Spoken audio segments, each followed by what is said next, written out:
त्यांच्याकरता बनलेलाच नाही कायदा, तर त्यांना का तुम्ही अर्बन नक्षलसारखे वागाल तर तुमची अटक होईल. तुम्ही अर्बन नक्षलसारखे वागत नाही, त्यामुळे तुमची अटक करायचं कारण नाही. मला असं वाटतं की अशा प्रकारे कायदे जे बनतात, जे लोक कायद्याच्या विरोधात वागतील त्यांच्याकरता तो कायदा आहे. आंदोलनकांच्या विरुद्ध हा कायदा नाही, सरकारच्या विरुद्ध बोलायच्या याच्यामध्ये पूर्ण मुभा आहे, त्याच्या विरुद्ध हा कायदा नाही. त्यामुळे मला असं वाटतं की अशा प्रकारचे जे काही कमेंट्स आहेत हा कायदा न वाचता केलेले कमेंट आहेत. हो, त्यांनी असंही म्हटलेलं आहे की महाराष्ट्राच्या मुख्यमंत्र्यांना लहान मुलांना हिंदी शिकवण्याचा विचार ते करत आहेत. मुंबई बाहेरून आलेल्या लोकांना हिंदी.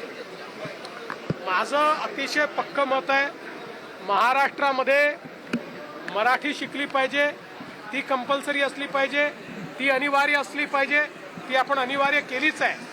पण महाराष्ट्रातल्या मराठी मुलांना मराठीसोबत अजून एक भारतीय भाषा जर शिकायला मिळाली तर त्यात काय वावगा आहे. आपण भारतीय भाषांना विरोध करायचा आणि इंग्रजी करता पायघड्या घालायच्या, ही जी मानसिकता आहे या मानसिकतेला माझा विरोध आहे.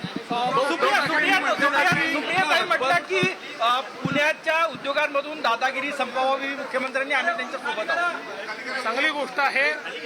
सर्व पक्षीय नेत्यांना एकमत करावं लागेल, कारण खूप मोठ्या प्रमाणात राजकीय दादागिरी ही पुण्याच्या उद्योगांमध्ये पाहायला मिळते आहे.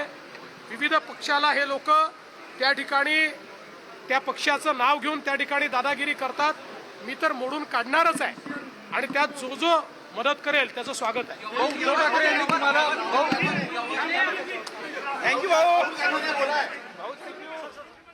तर नागपूरमध्ये फडणवीस मुख्यमंत्री बोलत होते. आज बुद्धिबळाची राणी दिव्या हिचा सत्कार झाला, नागरी सत्कार, आणि त्यानंतर या संदर्भात फडणवीस बोलत होते. महाराष्ट्रामध्ये मराठी अनिवार्य असल्याचं फडणवीसांनी यावेळी म्हटलं.